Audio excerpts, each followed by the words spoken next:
Okay, everybody, thank you for coming, and we'll try to concentrate this. Anyway, so as the title of the shir was, a psychological profile of Haman of Russia. The man's got problems. It's quite obvious. He's got everything going for him. One Jew doesn't bow for him; it drives him crazy, and for some reason, he decides it's not enough to kill that one Jew. He has to exterminate the whole nation. Why is that? But what's a little bit more, a lot more glaring is, after he actually, his plot technically succeeded. He passed the bill, to have the Jews exterminated, right? Then Esther does her 3-day fast and calls him for the first drinking session. And on his way out, he sees Mordechai doesn't bow for him, and it drives him crazy. So the verses from the Megillah.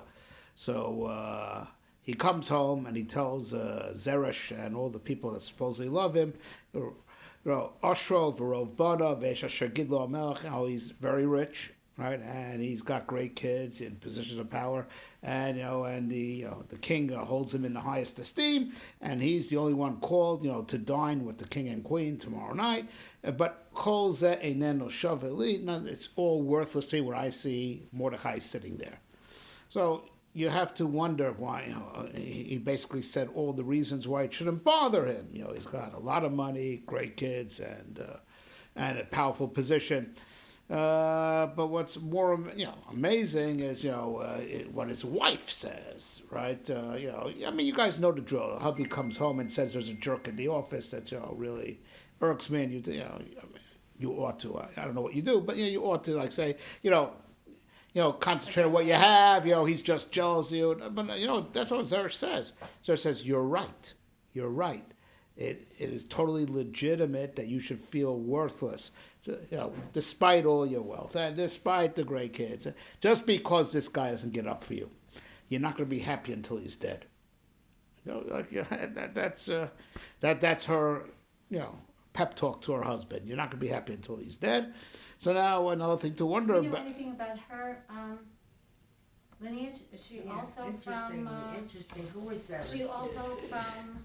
We assume that, because, as we're going to explain now, we're going to profile the Amaleki, way of thinking, right? Right. So now, so now there's another thing is, so she doesn't give him any positive reinforcement, tell him to look at what he has. Right. She tells him, no, you're right. It's all worthless. It's legit that you should feel it's all worthless. You won't be happy until Mordechai's dead. So now she could have easily said, just wait 11 months. The edict had passed, right? And so, Mordechai being a Jew, he's going to be killed out on Yud Gimel Adar with everyone else as it stands. And she said, no, we got to push it up. Like I was saying, he'll be dead in 11 months. No, this was in Nisan this happened, right? So she said, no, he has to be dead as soon as possible.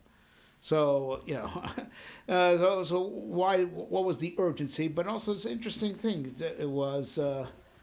they concocted a specific method, right? Yasu eitz gavoa 50 amo. You can't just have one of your bodyguards take out Mordechai, right? It had to be this gallows, and it's 50 amos. 50 amos according to Chazon, is 100 feet tall. Right? There's something to that, and that becomes part of the v'nahafochu that they wanted to accelerate the killing of Mordechai, and what it did was instead was accelerate the killing of Haman. Haman was killed on the 16th of Nisan. We in Chutz La'aretz, it's by us. It's the second day of Pesach, so the theme of that Haman was hung on that day gets lost in the fact that you're prepping for a second. You're recovering from a second seder. Right, but but it's brought down in halach. You're supposed to do a simcha, on the first day of what would be Chol Hamoed in Eretz Yisrael, because the day Haman was hung. Right? Yeah, where I was a scholar in residence last Pesach, I advised the kitchen to produce kosher Pesach Haman Tashin. Right. They didn't have it ready in time. They served it for Shvi Shel Pesach, right? Potato starch based, Hamantashen. It's good. It tastes just as good. Anyway, so because Haman was hung. So that's part of the v'nafochu, but it's interesting. The tree makes a comeback, right? Because again, after the first day of war with the Jews, on the 13th of Adar, all right. So the king asks, "What do you want?" So he says. So she asked for two things. Then she asked for one more day for the Jews in Shushan, and she said, "I want the corpses of the Bnei Haman also hung." There's something about that tree, right? So Haman's hung on a tree, and then that's one of her special requests. Give me Shushan Purim, and give me also. Mention in the Torah of Haman, Hamina eats. That's right. We're going to deal with that, right? So there's something with the tree that has to be understood. Right, but going back to the way Amalekim think, right? So Mordechai, Haman has to take Mordechai for the ride. And he felt very denigrated from the whole experience. So he comes home, wants some encouragement from his wife. There's not a single encouraging word. If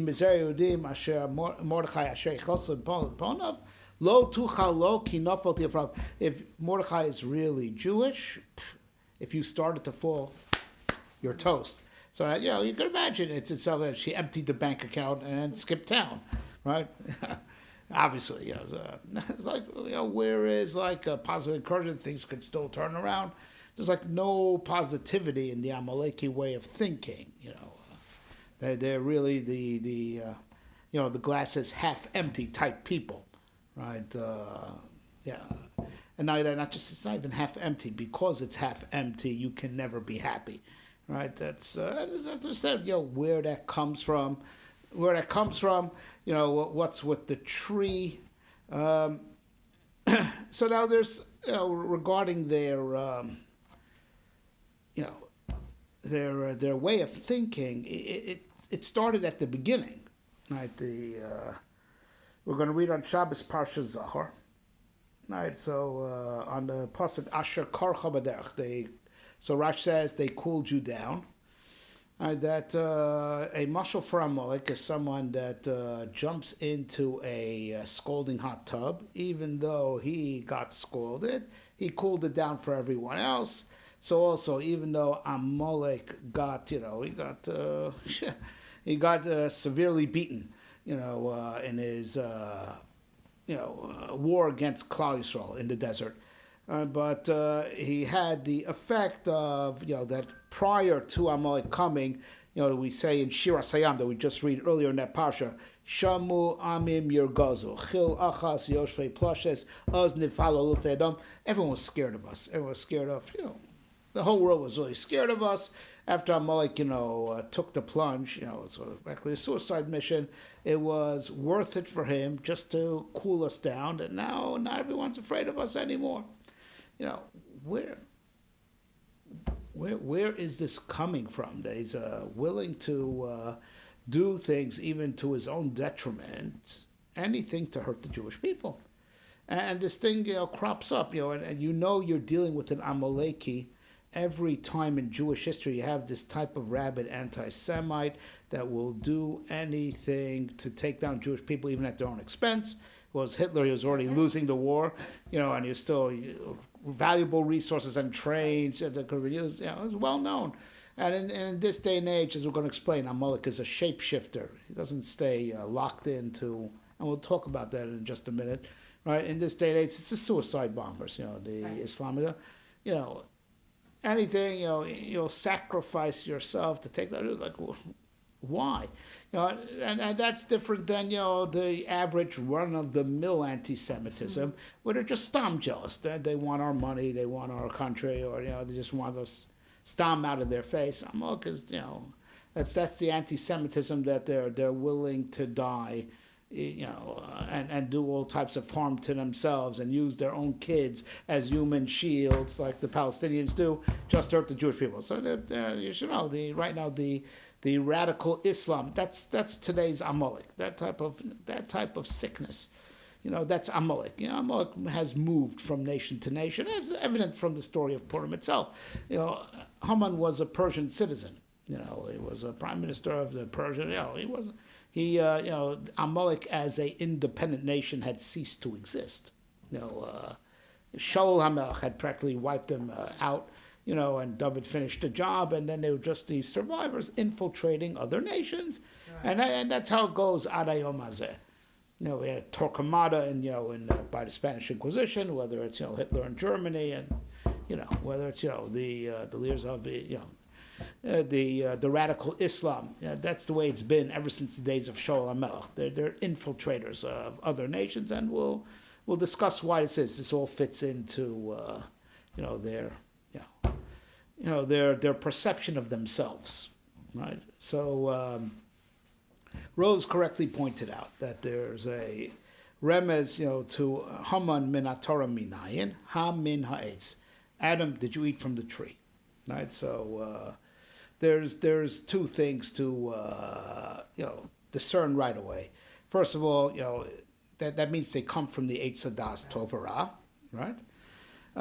So now we learned in Derech Hashem, section 2, chapter 4, that if not for the sin of Adam, right, there will be only one type of nation on earth. What we call Jewish today, that would be humanity in general, right?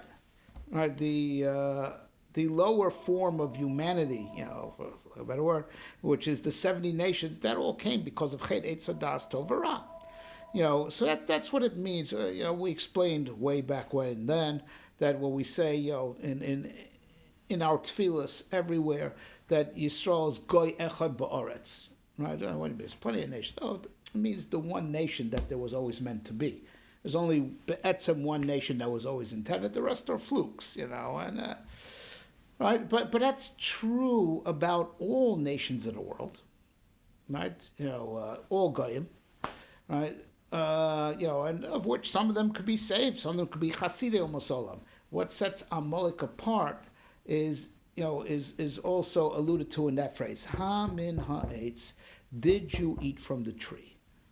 Well, why is God asking? God knows everything. No? The answer is that, the Mepharshim explained in simple pshat, why is God asking? Because, he wants to shove into Adam's face what he has become. Before the sin of Adam, there's no such thing as doubt. Right. Right? Suffolk. Right, Suffolk. Right, and that's the gematria of Amalek is Suffolk. Oh, that's interesting. Is that? Yeah. Right? Because nothing is clear anymore. That's right. Eitz Hadas Tovara gave rise to So confusion. there's no transparency. That's right. There's confusion, right? So now confusion is like the essence of the problem, and then that essence, as it were, spreads and infiltrates and creates a whole lower grade of humanity.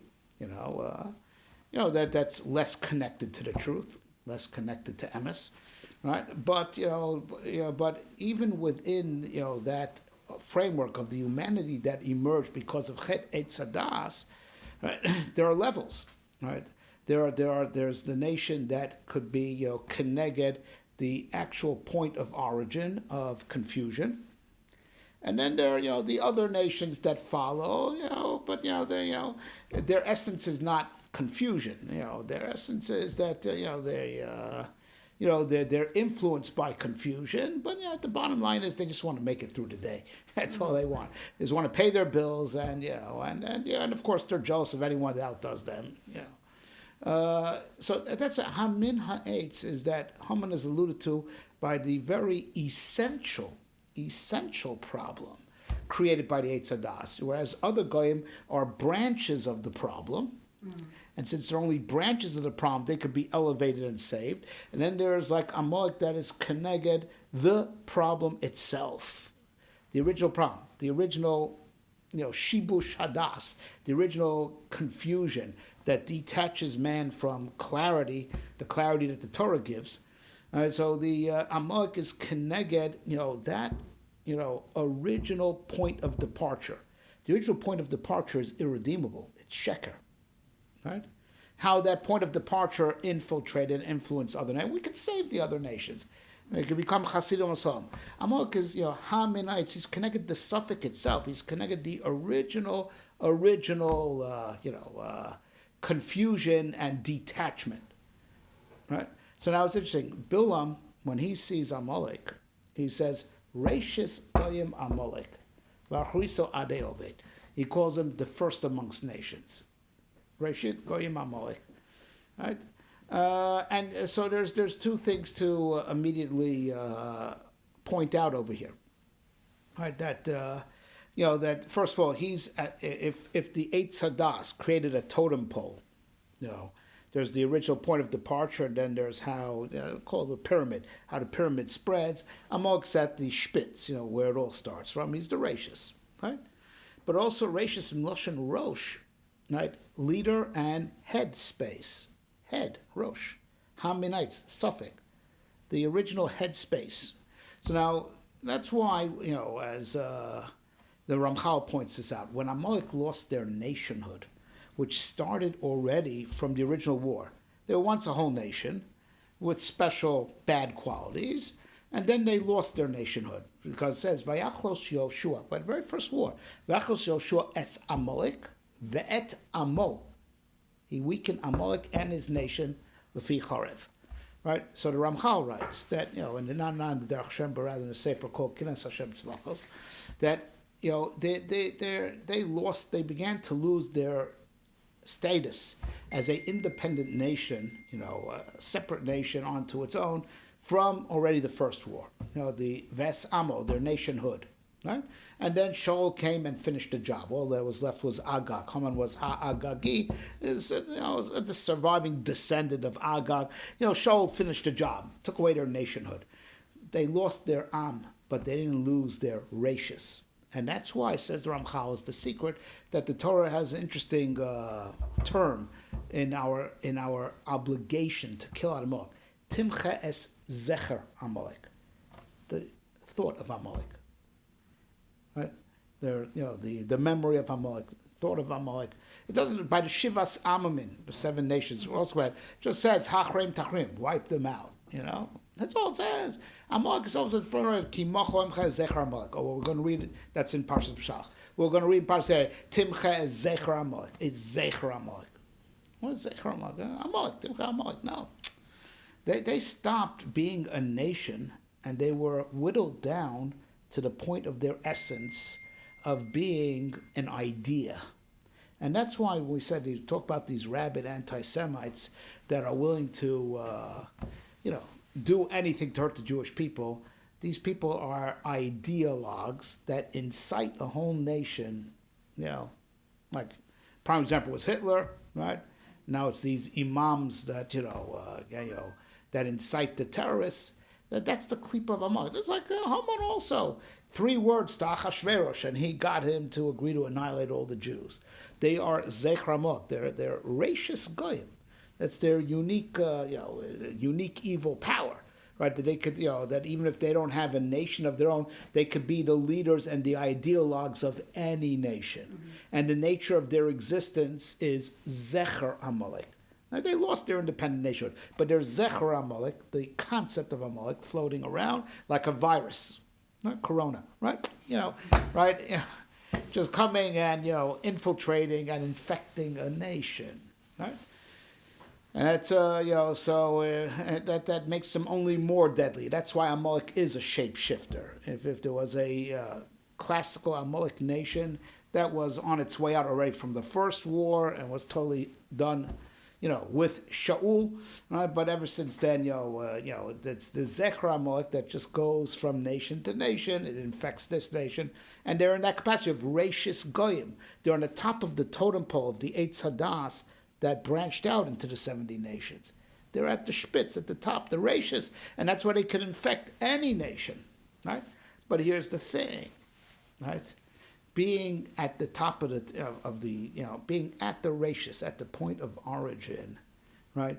They also know that they're not real. That's the problem. That's the problem they suffer from. No one is more real with the idea that they're not real than Amalek. He knows who he is. All right. So now, the term Rashis should immediately pull up a word association. Who else is called rachis? The Jewish people. Bereshis, b'shul yisrael sheniku rachis, b'shul ator sheniku rachis. Now we're taught in geometry, there's room for infinite points on a plane, but there's only one center. There's no two centers, there's no two firsts. They have infinite in a series, but there's only one first. First being a synonym for center. What spatially is a center, in a series is the first. There are no two of them. So who's the rachis? Us or Amalek? Well, truth is like this. From God's perspective, and the world as it was meant to be, Yisrael is the rachis. Bereshis, b'shvil Yisrael sheniku rachis. But then in the pseudo world created by the Eitz Hadas, Amalek is the rachis, right? Amalek is the rachis, right? But which one is the real rachis? That's why there's something that they are driven insane by the Jewish people, because we are fighting for the exact same spot in reality. I thought that the ideology of Amalek is that not that God created the world, but that he has no further involvement in it. Like he's not involved in what happens in the world, the running of the world, whereas the Jewish people believe exactly the opposite, that God is involved with and God's taking history to a certain point, whereas Amalek is, everything's happenstance, whatever happens. Yes. So God's not guiding. Yeah, but it's a little bit more complex than it, because they play like any good politician. They play both sides of the argument. Leave it out. Either there is no divine providence, right, or alternately, God has an agenda. If he has an agenda, so whatever's going to happen is going to happen anyway, because he has an agenda that has to be fulfilled. So why should I bother trying? Excuse me, many Jews say the same thing. They also say, whatever's supposed to happen is supposed to happen anyway, so, doesn't matter if I did this or if I did that. Okay, that's not a good thing. It's not I can't endorse it. That's right. Amalek pays both. That he's Suffolk, but he he stacks things up, so you're perpetually confused, because he plays both sides of the argument. Because if there is hashgacha, then it's pointless to try. God's going to do his thing anyway, or there's no hashgacha, one or the other, right? So and either way, it comes up the same. You might as well do whatever you please. Either way. Everybody has a different reason why there's anti-Semitism. Right. We're either too rich, but the Polish Jews were too poor, and Hitler said that they are sloppy and dirty and lazy, and then the other side said we're rich and we're famous. No matter what it is, there's always anti-Semitism. Right. So what I would like you, if you could do it, and everybody's tried and nobody can, what is the ikar? What is the maybe the Kabbalistic ikar of why the Goyim hate us? Where is the nucleus? Right. Because So everything they say, there's always the opposite. right. You're either too rich or too smart. You're either poor or too dumb. No matter what you say, there's no ikar. Where is the ikar? Right. The ikar is, generally speaking, is that we're a threat to their way of life. Because we're from the Eitz Chaim, they're from the Eitz Hadas. And the whole mentality and world order came from the Eitz Hadas. And that's why there's not one single cause for anti-Semitism. All the reasons for anti-Semitism are all excuses. Right. As my Rebbe Moshe Shapiro told us, Jews just make Goyim feel uncomfortable. And then they just, reverse engineer and try. You don't want to say that it makes sense of others. You make sound irrational. So you hang it on a reason. Right? As we make them feel very uncomfortable. And why do we make them feel uncomfortable? Because we are a threat to their way of life, because we are from the Eitz Chaim, and they're from the Eitz Hadas. Right? Except that Amalek is uniquely positioned at the top and the point of origin of that departure. The other nations are just branches, and that's why we could rip those branches off Amalek's tree and graft them onto our tree, either as Gerei Tzedek, or as Chasidim Masom, and it's all in the same chapter in the Derech that we learned together, section 2, chapter 4. But Amalek is connected the original point of departure. which is all in the mind. So when we took away his nationhood, he was whittled down to Zecher Amalek, to the point of Rashis Goyim, right? The concept. And it's a concept that can infect the Rosh, the head of any nation. I know, but they hate even the irreligious Jews. They don't just hate the religious Jews. They hate the irreligious Jews. They hate Jews that don't even know that they're Jewish. Because even the irreligious Jews are carriers of the message of the Torah. So even if they don't observe the Torah, like we must have said this once, being the chosen people means one of two things. Either we do our job, and that's how we're Mekadesh Shem Shemaim, or we don't do our job, and God uses us as the soccer ball that he kicks around to score goals against the Goyim, right? So we're either, God, he wins the competition with us, either because we do good, right, and we light up the world, or he'll use us as the ball, right? So the non-from Jews, they're still God's ball, right?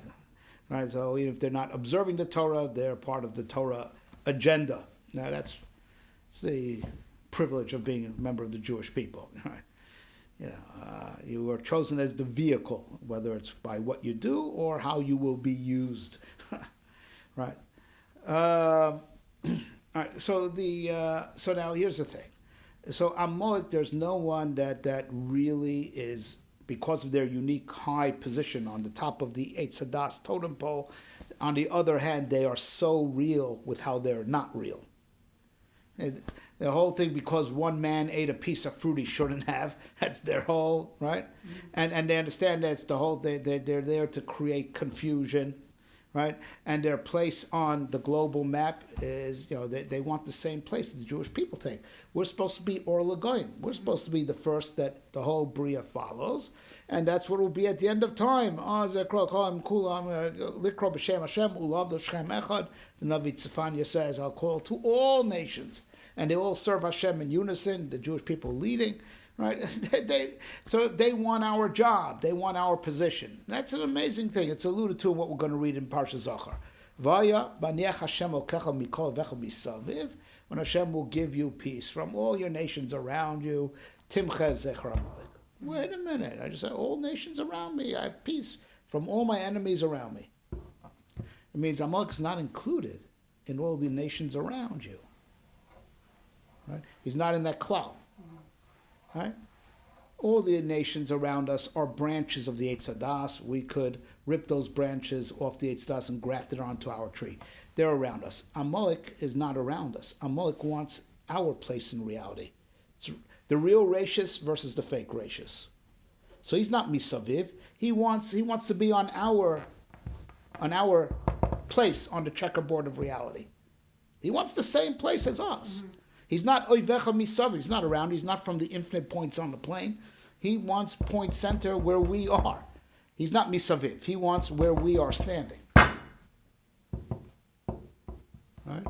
So that's an amazing thing. He's struggling to make himself real. Mm-hmm. And which is interesting. It's a parallel struggle to what we're doing. Right? Because we learned the Derech Hashem, we want to do our mitzvahs to earn our immortality and our olam haba. Amalek is struggling for something very similar. And he's not thinking olam haba. He doesn't think long term, but he's trying to make himself as real as possible in olam hazeh, right? And he could only exist in the vacuum of where the Jewish people aren't, and that's why he is so hung up with the extermination of the Jewish people, right? Because if he would be real, that would be the position he would have. It's either them or us. It's either them or us, and that's why it's worth it to have to send suicide bombers. It's worth it, right? Because in taking down the Jewish people is as real as you're gonna be. Because when we're down, they're up, and vice right. versa. That's right. It's a seesaw. It's a seesaw. There's no coexistence. Our down is their up. Our down is their up. Right? There's no way of coexistence, right? And they know it. That they're at the top of the point. They are at the original point of departure, the original suffix, the original pagam of Eitz Hadas, whereas the other nations are just branches of that, so we could fix them. They are the point of departure itself, Hamin Ha'etz, right? So so now you can understand that that they are obsessed with taking down the Jewish people because they're seeking to make themselves real, right? So it's worth blowing up some of your people, because they exist in the vacuum of where the Jewish people and the Torah isn't. You take out the Bishvil Yisroshnik Horeshis, Bishvil Atarshnik Horeshis. If you put a vacuum there, that's where they could exist, right? And that's why when confronted with the Jewish people, Mordechai, it may have been one Jew who didn't bow to Haman, but he reminded Haman of the bigger cosmic problem. He was wondering, why does one guy not bowing down to me bother me so much? And then Ki Gidos Am Mordechai, it was on his mind. He wanted to understand himself why it bothers so much, because that guy's a Jew. And so he said, killing just one Jew is not going to solve the problem. This one's particularly stubborn, right? I got to take out all of them if I'm going to ever feel that I'm real and not just a walking lie, an illusion, a zecher, All right, so, so you could well understand, therefore, why he has to take out the entirety of the Jewish people. All right, so then, so now that's when Mordechai doesn't bow to him at the beginning of the story. Right? Then there's how Mordechai doesn't bow to him, when seemingly he's succeeded. He passed the bill to exterminate the Jewish people. Right? It still bothers him. But wait a minute, I beat him already. It's just a matter of time. It still bothers him.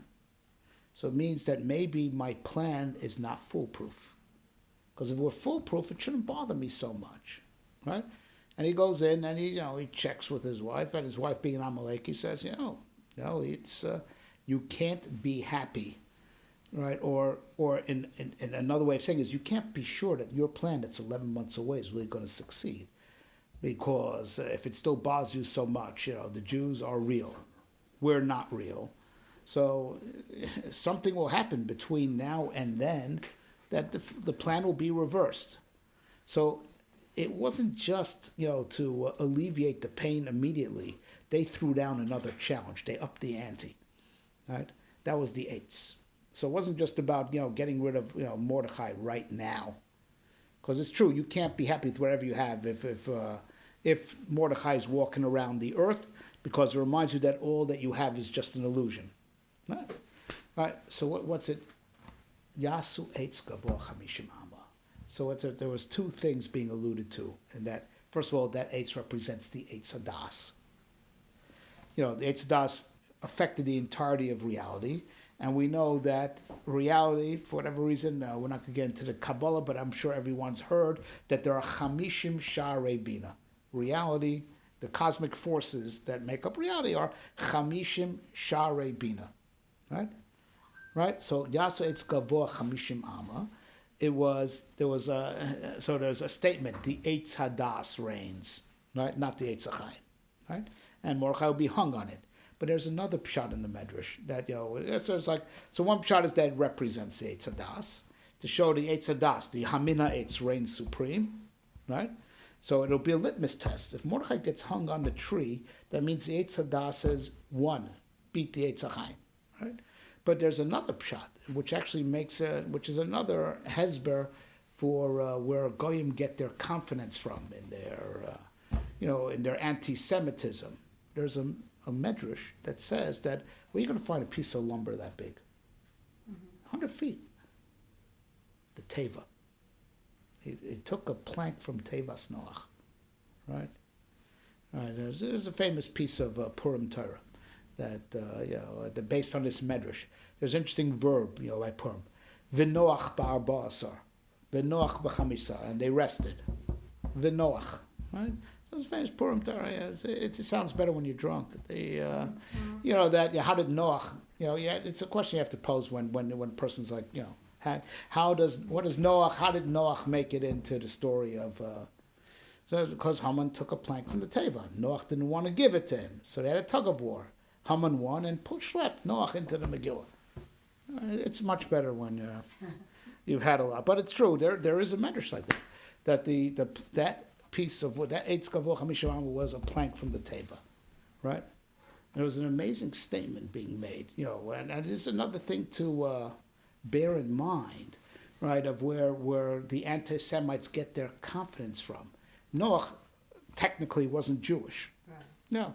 The goyim, the good goyim are called Bnei Noach. The bad ones are called Akum, right? And the good ones are called Bnei Noach, the ones that kept their 7 no-hide laws, right? HaKadosh Baruch Hu made a bris with Noach never to destroy the world again. Mm-hmm. That means, hey, being a goy is A-okay. Mm-hmm. HaKadosh Baruch Hu made a bris, the keshes, never to destroy the world. And he made it when there was no Jews yet. Right?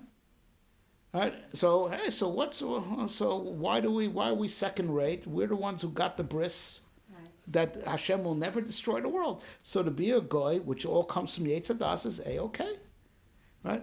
And goyim feel that confidence, and that they have the power of the rainbow behind them. Right? And that, so therefore that was also the statement, if we kill the Jews, the world will still be standing because there was a bris made with Noach, who wasn't Jewish at all. Right? Okay. And so to be a Ben Noach is good enough. Right? So that was a statement being made. You hung him on a plank from Tevas Noach. But here's what Hamadin realized, that famous Gemara in Chulin, that's Hamad Torah Mina 8, first starts off Moshe Minan Torah Minayin, right? Lo yadunuchi badam la'olam b'shagam u'basar. I'm not going to contend with man forever, for he b'shagam, for he is flesh. B'shagam is gematria Moshe. The gzeira of the mabul. This is the pasuk at the end of Parsh Bereshis, which says, "I've had it with people. In 120 years, I'm bringing the mabul." Right? There's a remiss to Moshe there. That's the remiss to Moshe, right? Which means that by the mabul, HaKadosh Baruch Hu already envisioned Moshe. That means that, this mabul thing, that not, Noach will survive. But Noach didn't survive out Noach as an ikar in his own right. It was al minas to come to Moshe Rabbeinu. And that's why it's really called, until Moshe Rabbeinu came on the scene, it's really called that the mabul never really stopped. Because the real thing that the Rebbe wanted to save from the mabul was Moshe. The Torah, the Torah. And that's the secret, that Moshe was also in a teva. That's right. The mabul was still happening. And how did Yetzias end? Mitzrayim were drowned. Right? And that's when all the nations were afraid of us. Right? Because it became clear that the flood never really stopped until, you never really passed the flood until the emergence of Am Yisrael. The nation under the leadership of Moshe, the nation of the Torah. Right, and that was the mistake Haman made. The mistake the anti-Semites make, that the whole tachlis of Noach being spared was for Moshe, Right?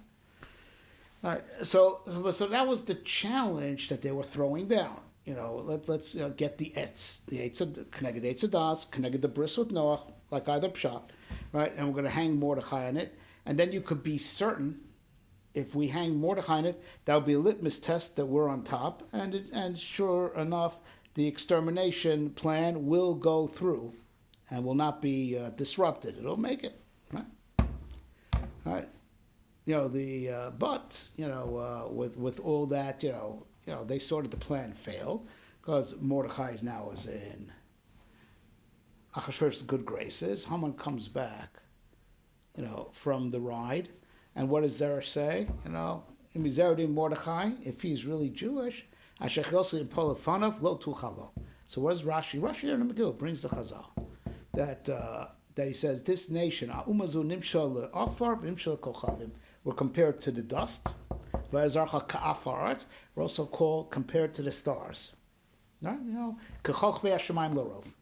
Says it's true. When they're down, you can push them down up to the earth. But when they're up, they go all the way up. It's a seesaw. Mm-hmm. And Mordechai is on his way up. It's over. So sure enough, she emptied the bank account and skipped town. He would have done the same thing, except that what happened was, it says, immediately after she tells him that, they came to Vayavhilu Lavi Haman. They just, They didn't let him chance. They didn't give him a chance to, bathe and change. Okay, all right. So so that's the point we make. That the Amalekim, as talented as they are, because they're very good at mind games. Zecher Amalek, invading the mind, incitement, right? Invading the mind, incitement, creating doubt, creating detachment. But on the other hand, they also know who they are, right? Because coming from the original point of departure from Emes, so they know who they are. They are the original point of departure, and that's why they cannot bear the Jewish people, and they'll do anything to rid the world of Jewish people, because their only chance at being real in some way is only in the gap left from the Jewish people, and that's why, an Amaleki cannot have a positive self-image. He knows he's not real, and the only sense of reality he had is if he could knock the Jews down, and that would create the vacuum that they could infect. I think we answered all the questions, right? Okay, thank you very much for coming.